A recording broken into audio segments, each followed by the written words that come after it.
I'm Yoko, and happy Pride Month! I decided to make a chill, self-indulgent video this year with a template that I made just titled Characters That Make Me Feel Gender.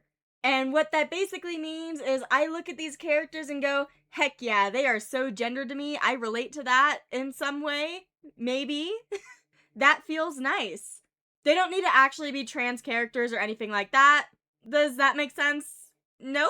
Oh well, I'm sure some of you guys get me. The characters in this video are specifically ones that gave me that gender feeling before I fully figured out myself and before the egg cracked. Just some breadcrumbs for me along this journey, if that makes sense. I welcome anyone else to use this template if you want to as well, and these will be timestamped below as I may bring up spoilers for these shows that the characters are from if you want to skip any sections. With that said, let's hop into this and see who younger me latched onto. First up, I'm drawing Krona from Soul Eater, who canonically has an unknown gender, though some translations have made Krona a boy or a girl because of course we had to wipe away this, and this caused so much confusion among fans back in the day. But even before finding out the anime changed their gender, something about them always called to me with their design and their character. On this similar note, by the way, Zoe from Attack on Titan's gender is also apparently left ambiguous in the manga, but was translated into female in the anime, and that also bugs me. But fair disclaimer for Soul Eater. It has been a very long time since I have watched this series. I really need to do a rewatch sometime. I remember feeling really bad for Krona constantly being bullied by Ragnarok, and having that be their mom. Not Ragnarok. You know what I mean by calling Krona's mom that. It's just so sad. Also, I haven't really read any of the mangas of these animes that will be in this video. Sorry, all my reading only goes to Warrior Cats. I consume other media through animation. I'm only half joking. But I really loved the relationship they had with Maka in the show. Maka being another character that I related to at the time. Also, Krona's got that pinky purple looking hair with the horrible bully kid anime haircut that honestly looks pretty hideous, but, like, looking at my Sona's hair now? Yeah, bully me too. I already have the haircut in real life minus the actual colors, and my mom hates it. But I like it, and that's what's important. But yeah, I remember really liking Krona when I was young, and that's the first one here. Next up is Danny from, well, Danny Phantom, and we're going to ignore that the creator would hate that he is on this type of list. Danny is a cis boy in the show, but when I was younger, I discovered a specific post online that was talking about how trans-coded he really was, and from there I fell down a rabbit hole of loving that headcanon, and any art I would see about that headcanon, it just made me feel really happy. You know, for some reason. Definitely wasn't a sign. Unrelated, but I do also love future trans man headcanons for Buttercup from Powerpuff Girls. Just bringing that up here. I'll go through that post I found online about Danny, but apologies for basically plagiarizing. You can find it really quickly if you just want to look up trans Danny Phantom. It's like one of the first things that pops up. But first off, design-wise, his human form and ghost form have different body types. The ghost one has wider shoulders and a more masculine frame ever so slightly. When there was a wish-granting genie ghost in one episode, she said surely there was something that he wished for and gestured kind of towards his chest, which he then backed up from, which I know is a reach, but I will cling to. He wore a shirt to the water park when, like, none of the other guys did, and then later in the series, he has a clone made of him, and it's a girl named Danny, but spelled differently. You know, the clone that's supposed to be an exact copy of him. The whole show is about keeping his ghost identity a secret from his family, and his friends already know it, and when his sister does eventually find out, she is a very clumsy ally of him trying to help hide his ghost stuff. This is all such a really fun accidental coincidence of theming to me, and I also just really liked Danny as a character in the show in general. He was included back when I was drawing my favorite character for every letter of the alphabet series, which I did end up dropping, but we don't talk about that. But yeah, he's my favorite character I chose for letter D, and he is a character that I drew for this video. Next up is Haruhi Fujioka from Ouran High School Host Club, and she is a cis girl in the story, and I will quote something that she says in episode 1 that really struck to me as a younger Nyoko. I don't really care if you guys recognize me as a boy or a girl. In my opinion, it's more important for a person to be recognized for who they are rather than what sex they are. So if you've never seen the show, it's centered about how Haruhi ends up being in the host club at the school and pretending to be a boy to repay a debt that started just because they assumed that she was a boy and she just never corrected it at the time, and then it was kind of too late. So she ends up being adopted into this family of club members, basically. Their main cast does know that she's a girl by episode 1's end, and also in a future episode, they set up a quote-unquote special boys clinic for her to have her physical exam in, which, like, that's nice. I know it's just Kyoya setting up a special area for her to get her exam so she doesn't get outed as a girl at school, but, like, you know. Haruhi also has a bisexual dad who cross-dresses, though they do sadly use outdated language for him. Alas, older show. But that home life does also help explain Haruhi's more lax feelings towards gender. The only reason Haruhi has short hair, even, is that she just got gum in it, and instead of trying to get it out, she just kind of cut it all off. And it doesn't seem to bug her. And she does seem to prefer less girly things, even if her dad does kind of want her to wear more dresses and stuff.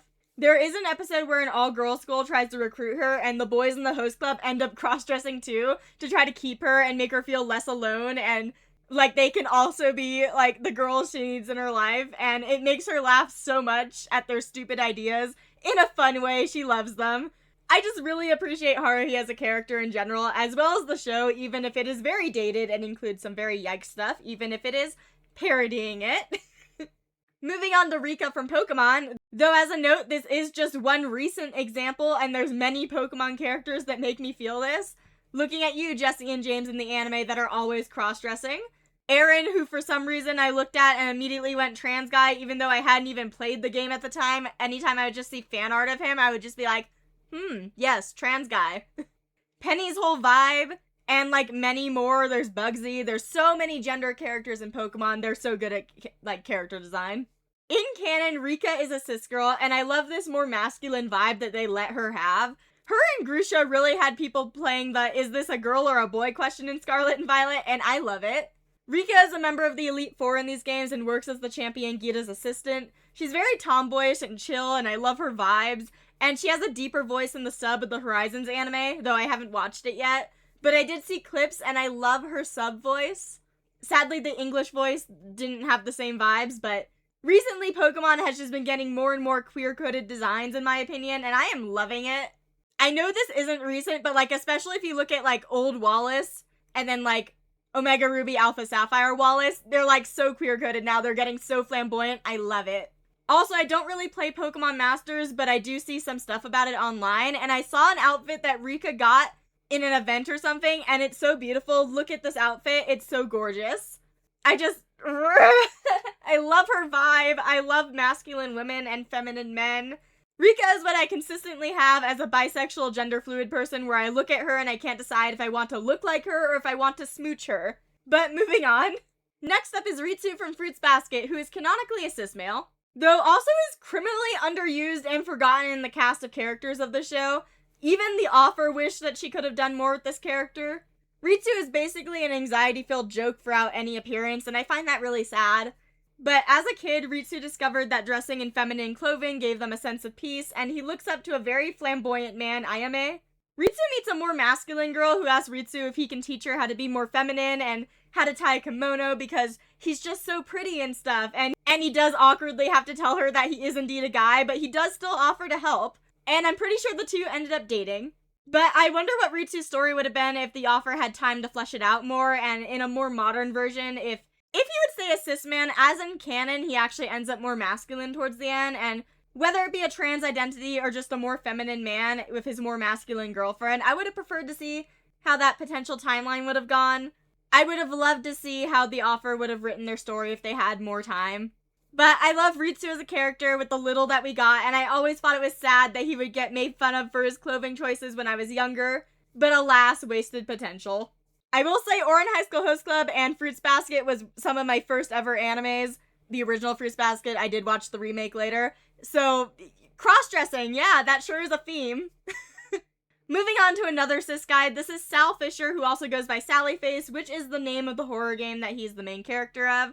This is his younger version. There is a time skip later, but first off, Sally is a very gender non-conforming character. He wears pigtails, and even when people made fun of him by calling him Sallyface, he just decided to take it as a nickname to own the haters. Side note, if you haven't played the game, the mask that he is wearing is a prosthetic, and he also has a glass eye, so that name is mean on multiple levels.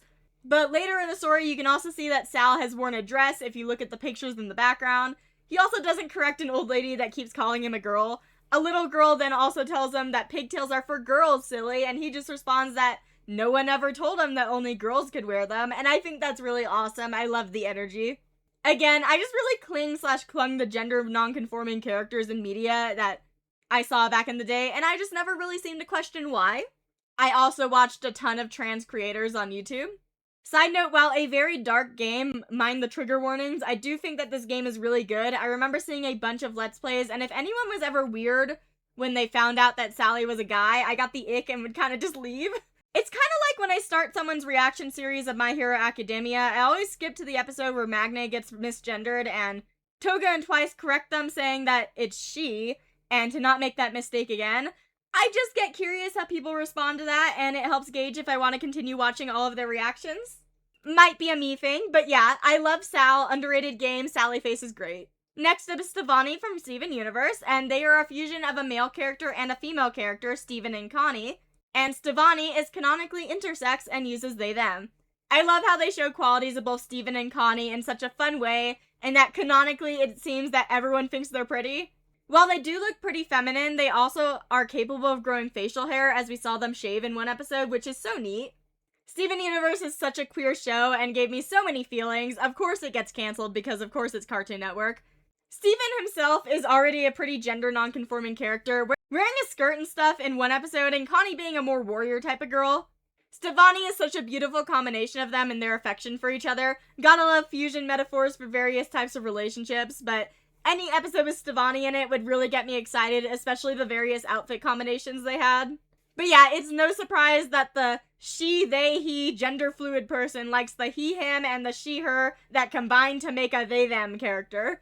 Reminds me of an OC that I have that is two people sharing the same body with a similar concept that definitely was not also a hint to the future cracking egg that I never noticed. Shout out my OC Alex. And lastly, I wanted to talk about Yuka from Blue Period, though their story is a bit heavier, so I will try to dance around some of the more intense moments, but little warning for some heavier topics, potentially. I have not read the manga. As of watching the anime, Yuka seems like a genderqueer character who is assigned male at birth. I love the combined male and female uniform that they wear. It's the same thing that Najimi from Komi Can't Communicate's got going on. Yuka is an artist and also is revealed to be bisexual, though mentions troubles with love, saying that it would be more simple if they only liked men when they choose to look like this. Though we also see that a man broke up with Yuka, saying that it's not them, but well, the guy is normal, you know? So that hurts. Yuka's home life is unstable and their family is clearly unapproving of their lifestyle, with only their grandmother showing affection and seemingly pushing art more and more on them. There's a very deep and heavy scene in the show that I'm trying to dance around, but it leads to them and the main character end up doing nude self-portraits of themselves while they are back-to-back separated by a sheet or something, and it's a very intimate type of scene reflecting on oneself and stuff in a non-explicitly sexual way, if that makes sense. Like, it's just very intimate with oneself. And in general, this show is about artists and struggles being an artist and identity, college stuff, and all that. It holds a very special place in my heart, and I think it's a beautiful show, but yeah, that's the last character I chose. I hope by the end of the video I properly showed what I meant by the title of this template, and I hope you enjoyed hearing me yap a little about my personal journey. And I hope you enjoyed hearing me yap a little about my personal journey or thoughts and characters I was connected to. If you do want to fill this out, I have the blank template as my current most recent post on my community tab, and I'd love to see your art featured on the Discord if you're on there. Thank you all for watching and happy Pride Month. Been a busy year, so didn't get to everything I wanted to do so far, but I'm happy I got to make a Pride video. I have my hair cut now, so there's that. No matter how long it takes to be able to comfortably and safely do so, live how you want and feel comfortable with yourself. Remember to be proud, and thank you for watching, and I will see you next time. Peace!